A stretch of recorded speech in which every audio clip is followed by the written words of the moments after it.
Hello, I am Shah Nawaz and today we are continuing reflection and refraction, and in this part 6 video lecture we will discuss about focus and the focal length of spherical mirror.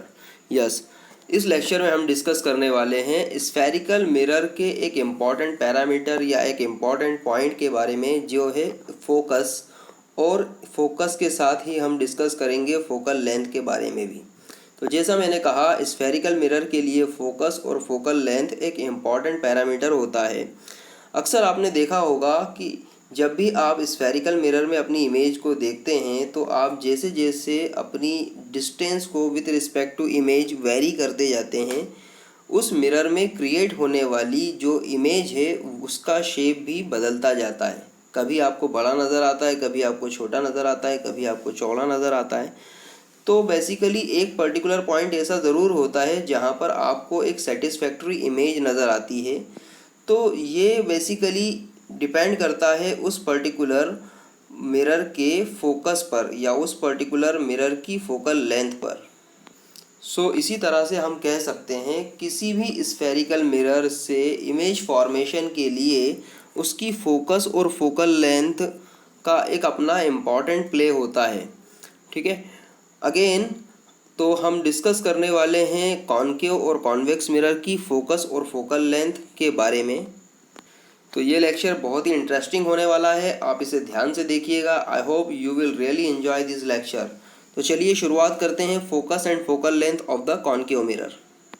आपको सामने यहाँ पर एक concave mirror नज़र आ रहा है। Concave mirror हमने last lecture में डिस्कस किया है, कौन सा होता है आप याद रखने के लिए मैंने आपको बताया था एक नोटेशन छोटा सा, अगर आपको याद आ रहा होगा। मैंने कहा था केव वर्ड याद रखिएगा, केव। तो केव बेसिकली किसे डिफाइन करता है, किसी पर्टिकुलर गुफा को, किसी पर्टिकुलर इस तरह से गहरी पैरामीटर को। तो हाँ, यहाँ पर आप देख सकते हैं इस तरह से ये जो शेप है, इस शेप का जो इंटरनल सरफेस है, अगर वो रिफ्लेक्टिंग सरफेस है तो डेफिनेटली ये कहलाएगा कॉनकेव मिरर। ठीक है, तो स्फेरिकल मिरर का अगर इनर सरफेस रिफ्लेक्टिंग सरफेस कहला रहा है तो that is called the concave mirror. ठीक, तो चलिए हम डिस्कस करते हैं इसके बारे में थोड़ा सा और। तो लास्ट लेक्चर में भी हमने डिस्कस किया था कि अगर कोई पर्टिकुलर लाइट रे अगर किसी पर्टिकुलर लोकेशन से आ रही है। अब देखिए यहाँ पर लाइट रे एक नहीं आ रही है, बहुत सारी आ रही है। सपोज 1 2 3 4 आप देख सकते हैं the number of light rays are coming from any particular source. ठीक है, ऑब्वियसली कोई ना कोई सोर्स होगा जहाँ से ये सारी की सारी लाइट रे आ रही होगी। तो क्योंकि ये लाइट रे हमें सारी की सारी पैरेलल नज़र आ रही है, इसलिए हमने कंसिडर किया कि ये जो सोर्स है वो कहाँ पर है, इन्फिनिटी पर है। ठीक है, so let's consider a source placed at the infinity and the light rays are coming from the infinity. क्योंकि हमें पता है जो पैरेलल रेज होती है वो हमेशा इन्फिनिटी पर एक दूसरे को इंटरसेक्ट करती है। तो हमने कंसिडर किया है यहाँ से कि लाइट रे कहाँ से आ रही है, इन्फिनिटी से आ रही है। ये सारी जो रेज़ हैं, ये पैरेलल रेज़, ये प्रिंसिपल एक्सिस के भी पैरेलल है। ठीक है, तो हम कह सकते हैं कि हर वो लाइट रे जो बेसिकली प्रिंसिपल एक्सिस के पैरेलल है, इस प्रिंसिपल एक्सिस के पैरेलल है, जब भी किसी पॉइंट से स्ट्राइक होगी इस स्फेरिकल मिरर के जब भी किसी पॉइंट से स्ट्राइक होगी तो आफ्टर स्ट्राइकिंग जो रिफ्लेक्टेड रे होगी वो एक पर्टिकुलर पॉइंट पर आकर कॉन्सेंट्रेट हो जाएगी। जैसा कि आप देख सकते हैं number of light rays are coming from the infinity and after striking to this particular spherical mirror the reflected ray are getting concentrated at this particular single point. आप देख सकते हैं यहाँ पर भी लाइट रे आई और after striking to this particular mirror concentrate हो गई यहाँ पर। ये लाइट रे भी आई और आफ्टर स्ट्राइकिंग कॉन्सेंट्रेट हो गई इस पर्टिकुलर पॉइंट एफ पर।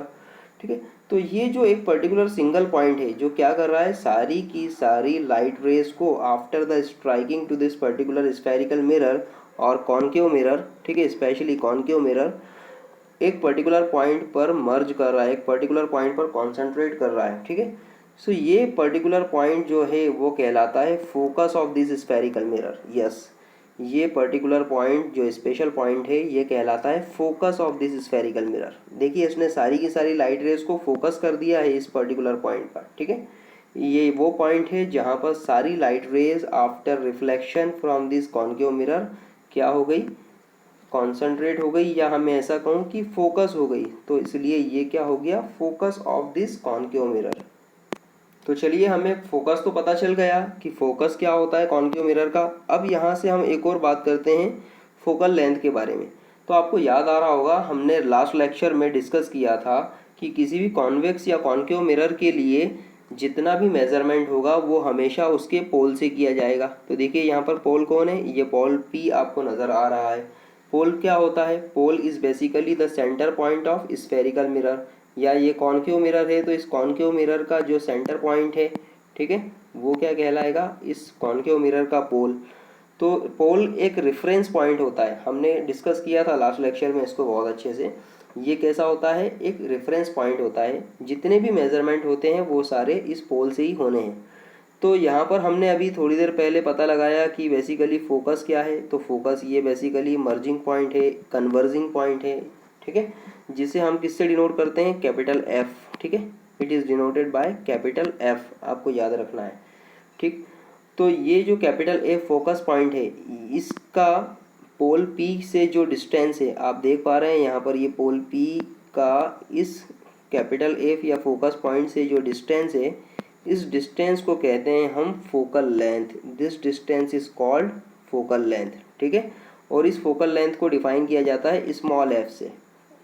इट इज़ डिफाइंड बाय और it is denoted by small F. तो आपको बिल्कुल कंफ्यूज नहीं होना है, स्मॉल एफ और कैपिटल एफ में आपको हमेशा याद रखना है फोकस जो होगा। जब भी हम सिर्फ फोकस की बात करेंगे तो फोकस क्या है, फोकस सिर्फ एक पॉइंट है, सिर्फ एक पॉइंट है, और इस पॉइंट को हमने कैपिटल एफ से डिनोट किया है।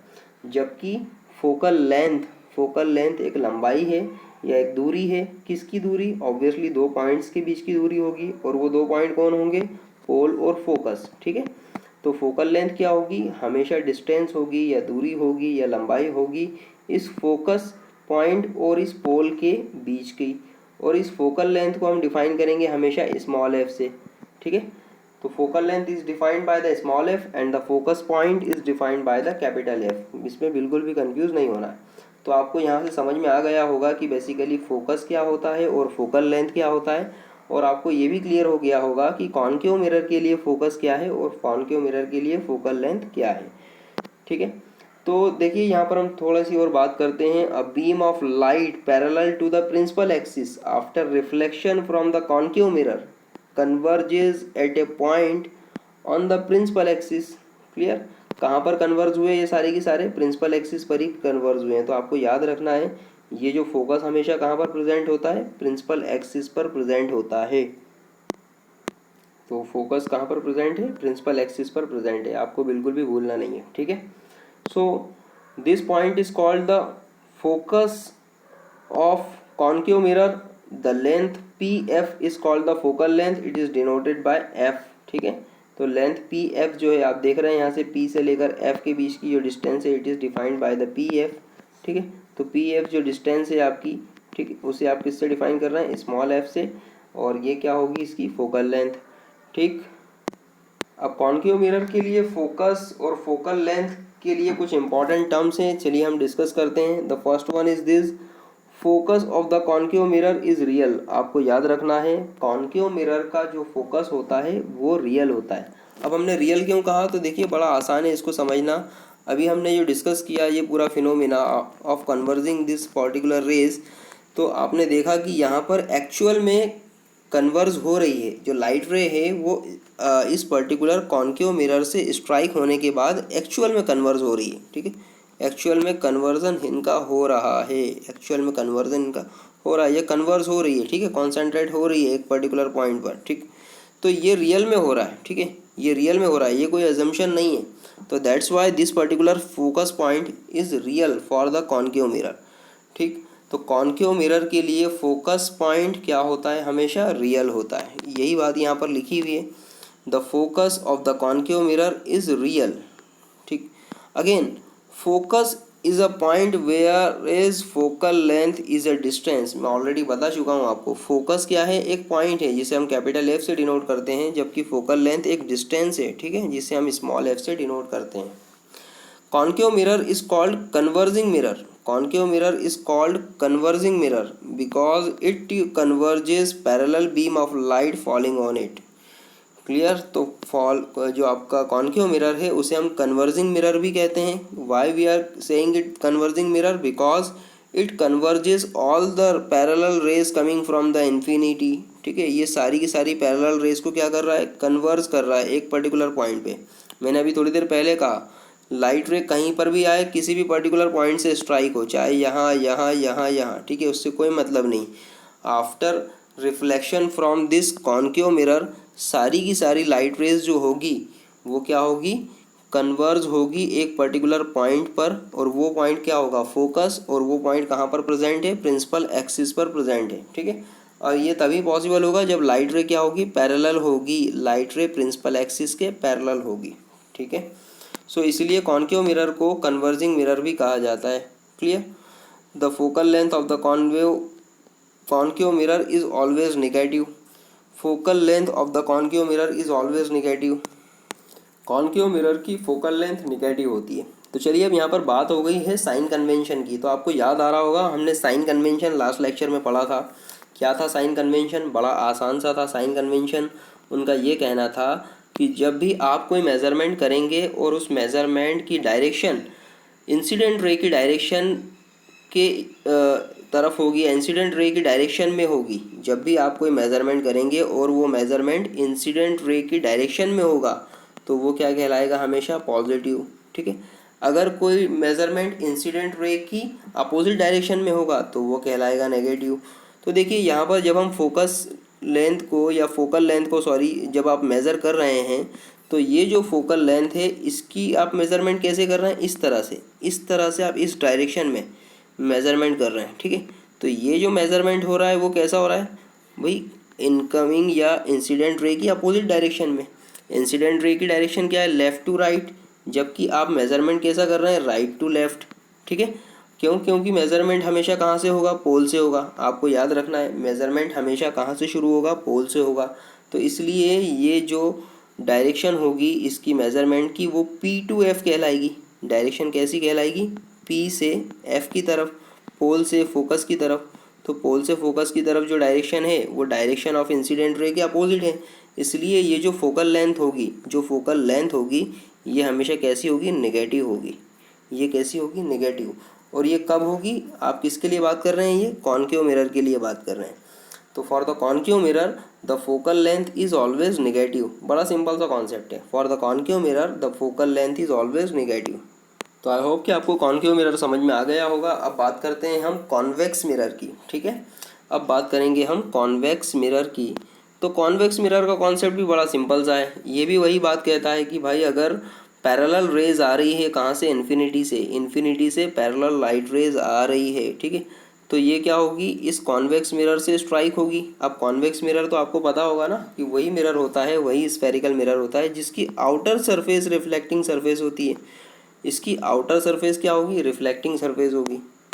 तो यहाँ पर भी देखिए ये लाइट रे आई और क्या हो गया? स्ट्राइक होकर इसकी आउटर सरफेस से स्ट्राइक होकर क्या हो गई? इस तरह से रिफ्लेक्ट हो गई।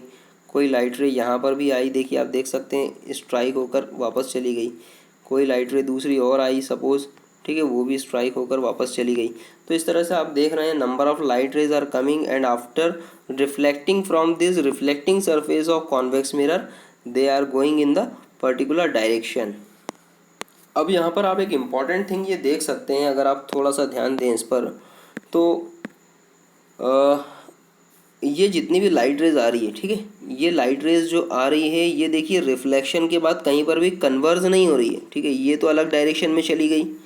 ये दूसरी वाली एक और लाइट रे आई और ये भी रिफ्लेक्ट होकर किसी और डायरेक्शन में चली गई। ठीक है, ये तीसरी वाली एक और आई, ये भी रिफ्लेक्ट होकर किसी और डायरेक्शन में चली गई।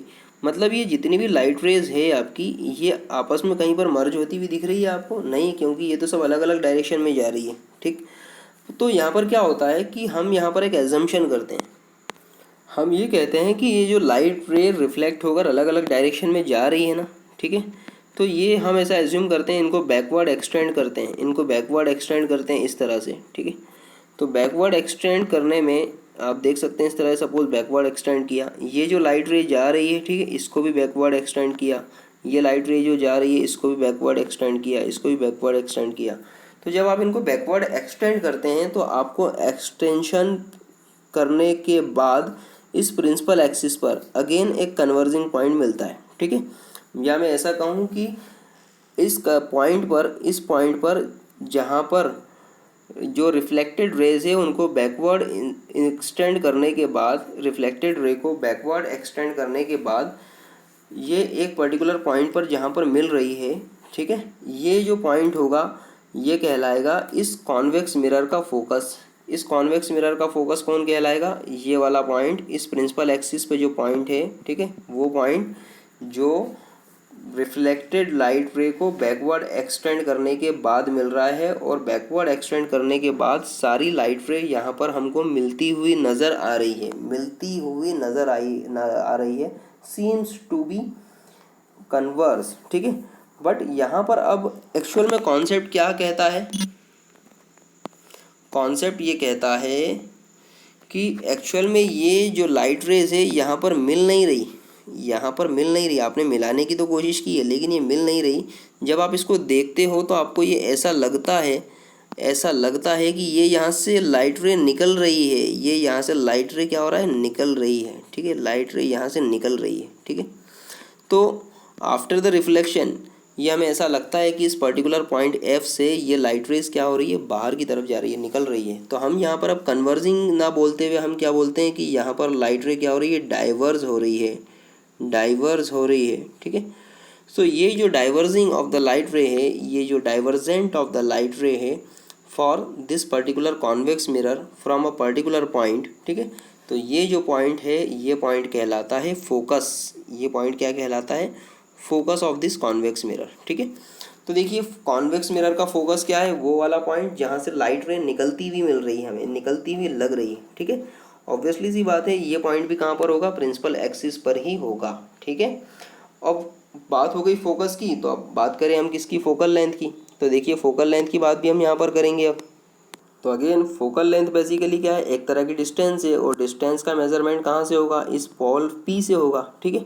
तो अब देखिए हम इसकी डिस्टेंस का मेजरमेंट करें, इस P से F की तरफ जाएं इस डायरेक्शन में, ठीक है, P से F की तरफ जाएंगे तो यहाँ पर आप देख सकते हैं कि इन दोनों के बीच की जो डिस्टेंस होगी उसे हम कहेंगे फोकल लेंथ, और it is denoted by the small f। मैं ऑलरेडी बता चुका हूँ, focal length is denoted by the small f। अब यहाँ पर आप एक ख़ास बात देखिए जो हमें बेसिकली कॉन्वेक्स मिरर और कॉन्केव मिरर में सबसे बड़ा फ़र्क दिखाती है या सबसे बड़ा डिफरेंस दिखाती है, वो ये है कि यहाँ अगर आप साइन कन्वेंशन कंसिडर करें, साइन कन्वेंशन, तो आप देखेंगे कि ये जो आपने मेज़रमेंट किया वो कहाँ से किया? P से लेकर F की तरफ, ठीक है। और ये जो डायरेक्शन ऑफ मेजरमेंट है, क्योंकि डायरेक्शन ऑफ मेजरमेंट क्या होगी? हमेशा शुरू कहाँ से होगी? इस पॉइंट P से ही होगी, पोल से। तो पोल P से जब आपने शुरुआत की तो F की तरफ जब आप गए तो आपकी जो डायरेक्शन थी मेजरमेंट की, वो डायरेक्शन ऑफ इंसिडेंट रे की डायरेक्शन में ही है। जो इंसिडेंट रे आ रही थी इन्फिनिटी से, ठीक है, जो लाइट रे आ रही थी, जो इंसिडेंट रे थी, उसकी डायरेक्शन में ही आपने मेजरमेंट भी किया। तो इसलिए इस केस में जो फोकल लेंथ होगी वो कैसी होगी? पॉजिटिव होगी। फोकल लेंथ क्या होगी? पॉजिटिव होगी, ठीक है। तो एक फ़र्क तो आपको समझ में आ गया कि कॉन्केव मिरर में निगेटिव थी और कॉन्वेक्स मिरर में क्या हो गई? पॉजिटिव फोकल लेंथ हो गई, पॉजिटिव फोकल लेंथ हो गई। दूसरी एक और बात कि यहाँ पर आपने जो फोकस पॉइंट पता किया है F, यहाँ पर जो लाइट रे थी वो मर्ज नहीं हो रही थी, कॉन्सेंट्रेट हो नहीं रही थी। आपने बैकवर्ड एक्सटेंड करके ऐसा एज्यूम किया कि इस पर्टिकुलर पॉइंट पर ये मिलेगी, ये एक्चुअल में मिल नहीं रही थी। एक्चुअल में तो ये रिफ्लेक्ट होकर जा रही है कहीं और, ठीक है। ये जाती हुई जो रे थी, रिफ्लेक्टेड रे, इसको आपने एक्सटेंड किया बैकवर्ड, ठीक है। और आपने ऐसा माना कि बेसिकली ये कोई पर्टिकुलर पॉइंट है जहाँ पर अगर ये सारी लाइट रे मिलेगी, ठीक है। और फिर आपने जब इसका व्यू देखा आफ्टर एक्सटेंशन तो आपको ऐसा लगा कि लाइट रे यहाँ से निकल रही है, आपको ऐसा लगेगा कि लाइट रे यहाँ से क्या हो रही है? निकल रही है। तो ये जो पर्टिकुलर पॉइंट F है, ये पर्टिकुलर पॉइंट F बेसिकली यहाँ पर रियली अवेलेबल नहीं था। तो ये क्या है? आपने बनाया एज्यूम करके, इसलिए ये यहाँ पर फोकस जो होगा वो कैसा होगा? वर्चुअल होगा। फोकस कैसा होगा? वर्चुअल होगा, ठीक है। तो आपको याद रखना है कि कॉन्वेक्स मिरर में जो फोकस होता है वो कैसा होता है, वर्चुअल होता है। कॉन्वेक्स मिरर के केस में फोकस कैसा होता है, वर्चुअल होता है। तो यहाँ पर दो बड़े डिफरेंस आपको पता चल गए कॉन्वेक्स मिरर और कॉनकेव मिरर के केस में। कॉन्वेक्स मिरर में फोकस वर्चुअल होता है, जबकि कॉनकेव मिरर में फोकस रियल होता है। कॉन्वेक्स मिरर में फोकल लेंथ पॉजिटिव होती है, जबकि कॉनकेव मिरर में फोकल लेंथ नेगेटिव होती है। ठीक है, तो ये बड़ा इंपॉर्टेंट इसका डिफरेंस है कॉन्वेक्स और कॉनकेव मिरर का। तो चलिए हम थोड़ा सा रिवाइज भी कर लेते हैं। A beam of the light parallel to the principal axis after reflection from the convex mirror appear to diverge from the point on the principal axis. ठीक है, this point is called focus F and this pf is called the focal length, and the focal length is the distance between the pole and focus. और some important points to be remembered मैं already बता चुका हूँ। Focus of the convex mirror is virtual, मैं बता चुका हूँ इसका फोकस कैसा होता है, वर्चुअल होता है। Convex mirror is called diverging mirror because it diverges parallel beam of light falling on it. ठीक है, तो ये जो मिरर कैसा होता है, डाइवर्जिंग मिरर होता है। क्यों? क्योंकि ये लाइट रे को कैसा कर रहा है, डाइवर्स कर रहा है। देखिए ये डाइवर्स कर रहा है, फैला रहा है लाइट रेज को। ठीक है, डाइवर्स करना मतलब फैलाना। तो लाइट रे तो पैरेलल आ रही थी, पैरेलल लाइट रे आ रही थी ना किसी पर्टिकुलर सोर्स से, और इस सोर्स से आने वाली पैरेलल लाइट रेज को इसने क्या किया, फैला दिया, इस तरह से फैला दिया। ठीक है, तो ये कैसा होगा, एक तरह का डाइवर्जिंग मिरर। ठीक है, लाइट रे को फैला रहा है, इसलिए ये क्या कहलाता है, डाइवर्जिंग मिरर। जबकि कॉनकेव मिरर क्या था, जबकि कॉनकेव मिरर कन्वर्जिंग मिरर था, वो लाइट रे को कॉन्सेंट्रेट कर रहा था। ठीक है, तो आपको समझ में आ रहा होगा धीरे धीरे कन्वर्जिंग और डाइवर्जेंस का जो कॉन्सेप्ट है, और आपको ये भी समझ में आ रहा होगा कि बेसिकली कॉन्वेक्स मिरर का इंपॉर्टेंस कहाँ हो सकता है और कॉनकेव मिरर का इंपॉर्टेंस कहाँ हो सकता है। And again focal length of the convex mirror is always positive, मैं ऑलरेडी बता चुका हूँ। कॉन्वेक्स मिरर के केस में फोकल लेंथ कैसी होती है, पॉजिटिव होती है।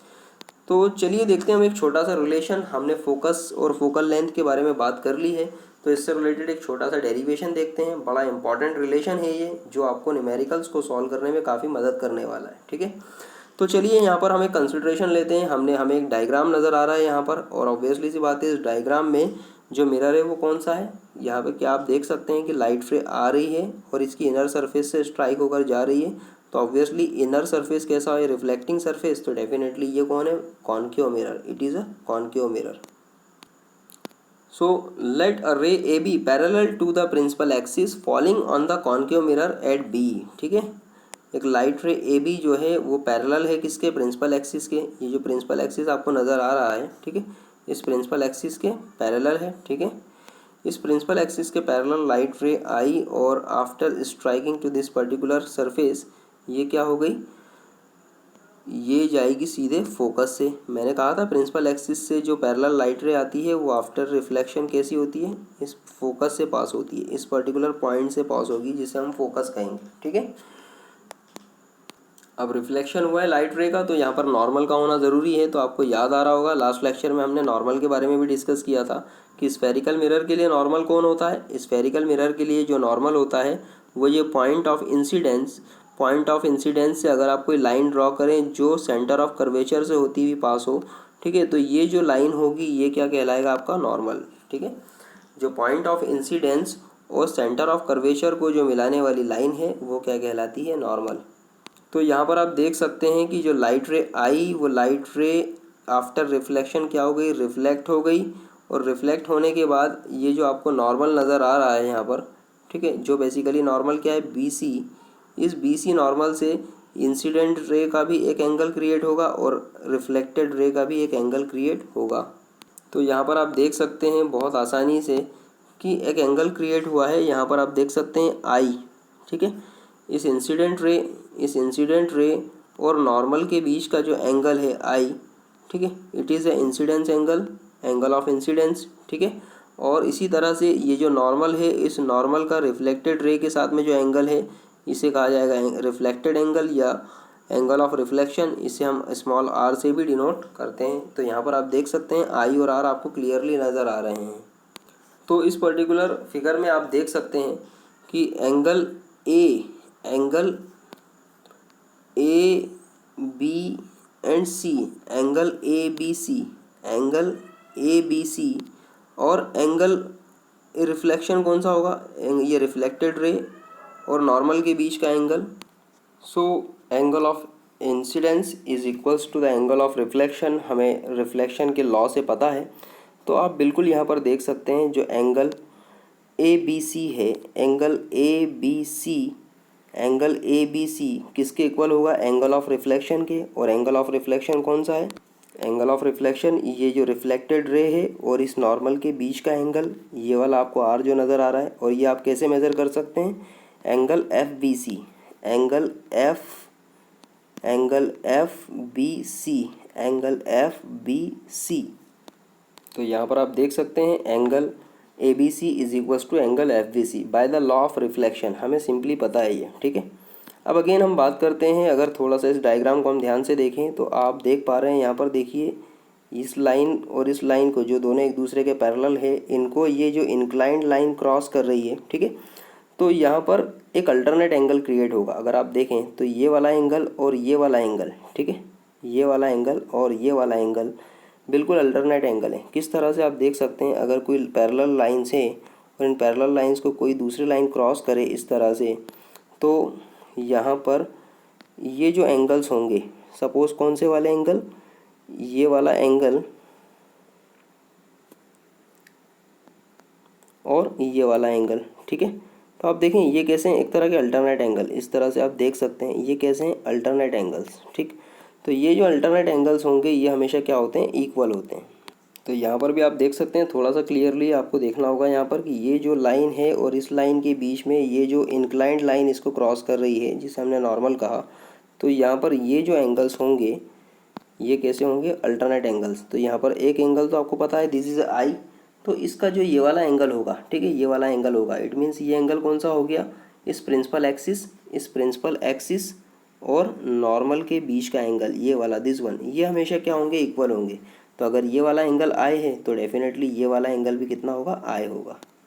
तो यहाँ पर आप देख सकते हैं क्लियरली अपेयर हो रहा है ये एंगल आई और ये वाला एंगल आई क्या है? दोनों इक्वल है, ठीक है। तो यहाँ पर हम देख सकते हैं एंगल ए बी सी, ये वाला एंगल तो कौन सा था? एंगल ए बी सी, ठीक है, again equal to the angle F C B. अब एंगल एफ सी बी भी आप देख सकते हैं, एंगल एफ सी बी, ठीक है। तो ये दोनों एंगल क्या हो गए? इक्वल हो गए। ये क्यों क्यों कौन से एंगल हैं? अल्टरनेट एंगल्स या अल्टरनेट इंटीरियर एंगल्स, ठीक है। अब यहाँ पर क्योंकि हमें पता है कि angle of reflection, angle F C B, angle F C B, यहाँ से आप देख सकते हैं हमने लगाया already angle A B C equal to angle F B C reflection के लॉ से, और यहाँ पर भी हमने देख लिया interior angles, angle A B C equal to angle F C B. अब इन दोनों एंगल्स में देखिए एल एच एस अगर इक्वल है, इन दोनों इक्वेशन को अगर 1 और 2 नाम दे दूँ मैं, इक्वेशन नंबर 1 और इसको दे दूँ इक्वेशन नंबर 2, तो बाय द इक्वेशन 1 एंड 2 आप देख सकते हैं इनका एल एच एस इक्वल है तो इनका आर एच एस भी इक्वल होगा। तो यहाँ पर देखिए इनका angle F B C is equal to क्या होगा? Angle F C B, angle F B C equals to angle F C B, ठीक है। तो यहाँ पर भी आप देख सकते हैं angle F C B is equals to angle F B C, ठीक है। तो ये दोनों एंगल क्या हो गए? इक्वल हो गए, ये दोनों एंगल इक्वल हैं। सो इस ट्रायंगल में अगर किसी ट्रायंगल में दो एंगल, किसी ट्रायंगल में अपोजिट एंगल्स क्या हों? अगर इक्वल हों, ये अपोजिट एंगल्स क्या हो गए? इक्वल हो गए। तो अपोजिट एंगल्स अगर इक्वल हों तो इनकी जो एडजेसेंट लाइन होती है, एडजेसेंट एज होती है, ये भी क्या होगी? हमेशा इक्वल होगी। अब क्योंकि this two angles are equal, ठीक, एंगल कौन कौन से angle? Angle F C B और एंगल एफ बी सी, ये दोनों एंगल इक्वल हो गए। तो इनकी जो एडजेसेंट लाइन है, इनकी adjacent line this one F B and F C, ये जो एफ सी है और ये जो एफ बी है, ये क्या हो जाएगी? इक्वल। इसलिए हमने यहाँ पर लिखा F C is equal to F B. अब बड़ा आसान है, ठीक। तो यहाँ से आपको पता चल गया ये दोनों लाइंस क्या हो गई? इक्वल हो गई। अब यहाँ पर हम एक कंसिडरेशन लेने वाले हैं, ठीक है।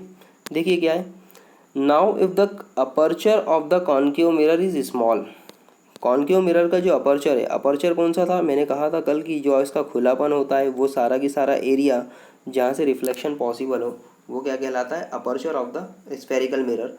तो यहाँ पर इस कॉन्केव मिरर में जो अपर्चर है सपोज़ कैसा है? बहुत छोटा है, इतना छोटा सा नन्ना मुन्ना सपोज़ ये आपका मिरर है। तो ऑब्वियसली सी बात है इसमें जो पॉइंट्स होंगे, इसका जो पोल होगा और इसका जो भी पॉइंट ऑफ इंसिडेंस होगा वो एक दूसरे के बहुत करीब होगा। तो यहाँ पर आप देख सकते हैं, सपोज़ ये जो पॉइंट बी है और ये पॉइंट पी है, ये एक दूसरे के बहुत करीब होंगे, क्योंकि ये बहुत छोटा है, ये बहुत छोटा है, इसलिए इसका पोल इसके इंसिडेंस पॉइंट के बहुत पास में होगा। अब ये अगर पास में होगा तो देखिए बड़ा सिंपल सा कॉन्सेप्ट है, तो मैं बोल सकता हूँ कि ये जो लेंथ है एफ पी और ये जो लेंथ है एफ वी, ये भी इक्वल होगी। ठीक है, अभी इंक्लाइनेशन में है तो ज़्यादा होगा तो डिफरेंट हो सकती है, लेकिन अगर सपोज़ ये दोनों पॉइंट बिल्कुल एक दूसरे के करीब हैं, point P is almost nearer to the point B, ठीक है, और point B is almost nearer to the point P, या मैं ऐसा कहूँ कि बिल्कुल ये दोनों एक दूसरे के इतने क्लोज हैं कि आप कह सकते हैं कि ये वाला जो पॉइंट होगा, यहाँ से जो लाइन होगी और ये वाली जो लाइन होगी, ये बिल्कुल क्या होगी, एक दूसरे के इक्वल होगी। तो यहाँ से फाइनली हमारा कंक्लूज़न निकलता है कि if aperture is very small, तो ये जो एफ बी है और एफ पी है ये क्या होंगे, इक्वल होंगे, इनकी जो डिस्टेंस होगी वो क्या होगी, इक्वल। ठीक है,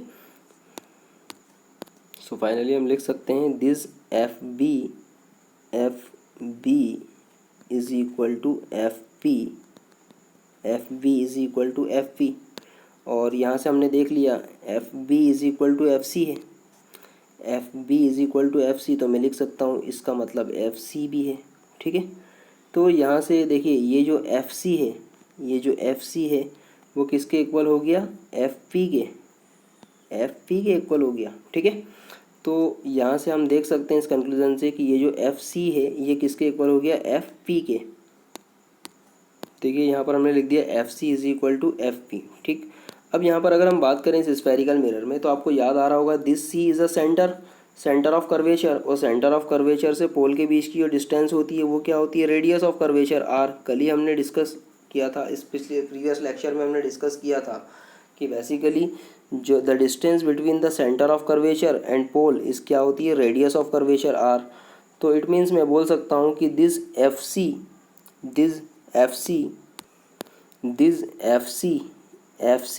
और एफ सी और पी एफ को अगर आप ऐड कर दें तो ये कंबाइनली क्या कहलाएगी, रेडियस ऑफ कर्वेचर आर। तो डेफिनेटली हमने भी यहाँ पर वही लिखा हुआ है, F P and F C क्या हो गई, आर। एफ पी कौन हो गया, देखो यहाँ पर एफ पी ये हो गया एफ पी, ये हो गया एफ पी। ठीक है, और क्या लिखा है, F P plus F C, और ये हो गया एफ सी। ये दोनों को अगर आप ऐड करेंगे तो ये क्या कहलाएगा, इक्वल टू आर, जो क्या होती है, रेडियस ऑफ कर्वेचर। तो यहाँ पर भी हमने लिखा है F P plus F C is equal to R. ठीक, अब यहाँ पर हमें पता है basically F C is equal to क्या होता है, एफ पी, अभी हमने डिस्कस किया। तो यहाँ पर मैं एफ सी की जगह पुटअप कर सकता हूँ एफ पी अगेन, तो F P plus F P equal to क्या हो गया, R. Again F P plus F P, twice of F P equal to R, F P पता करेंगे तो हो गया आर बाई टू, और एफ पी क्या है, तो एफ पी भी तो क्या होगा, देखो एफ पी इसके बीच की डिस्टेंस क्या होगी, फोकल लेंथ एफ। ठीक है, तो ये हो गया F P is equal to focal length F, और ये किसके इक्वल होता है, आर बाई टू। तो ये बड़ा फार्मूला इंपॉर्टेंट है कि फोकल लेंथ इज़ बेसिकली क्या है, just half of the radius of curvature. आपको ये याद रखना है, focal length is just half of the radius of curvature, और ये focal length is equal to half of the radius of curvature सिर्फ और सिर्फ कॉन्केव मिरर के लिए नहीं है। अगर आप इसकी जगह कोई कॉन्वेक्स मिरर कंसिडर करते हैं तो आप उससे भी प्रूव कर सकते हैं ये वाला रिलेशन। तो this relation is proved for both the concave mirror and convex mirror. तो आपको इसमें कंफ्यूज नहीं होना है, सिर्फ और सिर्फ आपको याद रखना है कि स्फेरिकल मिरर के लिए F is equal to R by two होता है, और स्फेरिकल मिरर के दो टाइप होते हैं, कॉन्वेक्स कॉन्केव। ठीक है, सभी के दोनों के लिए ये क्या है, प्रूव्ड है। अब यहाँ पर सबसे खास बात जो आपको देखना है कि जो फोकल लेंथ है एफ, वो किस पे डिपेंड कर रही है, रेडियस ऑफ कर्वेचर पर। ठीक है, रेडियस ऑफ कर्वेचर पर। इसके अलावा क्या आपको यहाँ पर ऐसा नज़र आ रहा है कि ये डिपेंड कर रही है उस पर्टिकुलर मिरर के मटेरियल पर, या किसी मीडिया पर, किसी इन्वायरमेंट पे, या किसी एनी अदर पैरामीटर पर? नहीं, फोकल लेंथ सिर्फ और सिर्फ डिपेंड करती है रेडियस ऑफ कर्वेचर पर, उसके अलावा और किसी भी पैरामीटर पर ये डिपेंड नहीं करती। तो देखिए यहाँ पर आप देख सकते हैं कि बेसिकली जो बात हो रही है वो ये है कि the focal length of the mirror does not change if the mirror is placed in the medium other than air. ठीक है, अगर आप किसी मिरर को, किसी स्फेरिकल मिरर को एयर से हटाकर किसी दूसरे मीडियम में भी रख देंगे, सपोज़ आपने एयर से हटाकर उसको किसी वाटर में रख दिया, आपने मिरर को कहाँ रख दिया, किसी वाटर में रख दिया या फिर इसको ऑयल में रख दिया, ठीक है, तो भी क्या होगा, इसकी फोकल लेंथ जो होगी वो चेंज नहीं होगी, ठीक है। फोकल लेंथ हमेशा क्या होगी, सेम होगी। क्यों? क्योंकि फोकल लेंथ तो डिपेंड कर रही है रेडियस ऑफ कर्वेचर पे, ठीक है। इसलिए आप अगर मीडियम बदल भी देंगे, मिरर को उठाकर या तो एयर में रखिए, आप किसी दूसरे मीडियम में रख दीजिए, उसको वाटर में रख दीजिए, ऑयल में रख दीजिए, किसी को दूसरे मटेरियल मीडियम में रख दीजिए, लेकिन उसकी फोकल लेंथ कभी भी चेंज नहीं होगी, ठीक है। So the focal length of the mirror does not change if the mirror is placed in the medium other than air. This is because the focal length of the mirror F depends only on its radius of curvature are, ठीक है। तो बड़ा important सा concept है, इस पे based काफ़ी questions आ सकते हैं आपको, ऑब्जेक्टिव टाइप क्वेश्चंस एग्जामिनेशन में पूछे जा सकते हैं, तो आपको याद रखना है, ठीक है। The focal length of the spherical mirror does not depends on the medium, it only depends on the radius of curvature. So I hope you enjoyed today's lecture very well and you learned a lot from this lecture. अगर आपको कोई doubt इसमें है तो आप इस lecture को at least 2 से 3 बार देखिएगा, और इसके बाद भी अगर कोई डाउट आता है तो you can ask to me. Thank you. और अगर आपने अभी तक इस चैनल को सब्सक्राइब नहीं किया तो आपको जो फेस आइकॉन दिख रहा है प्लीज़ उस पर क्लिक कीजिए और इस चैनल को सब्सक्राइब ज़रूर कीजिएगा, ताकि जो लेटेस्ट लेक्चर हैं वो आप तक आसानी से पहुंच सकें। Thank you.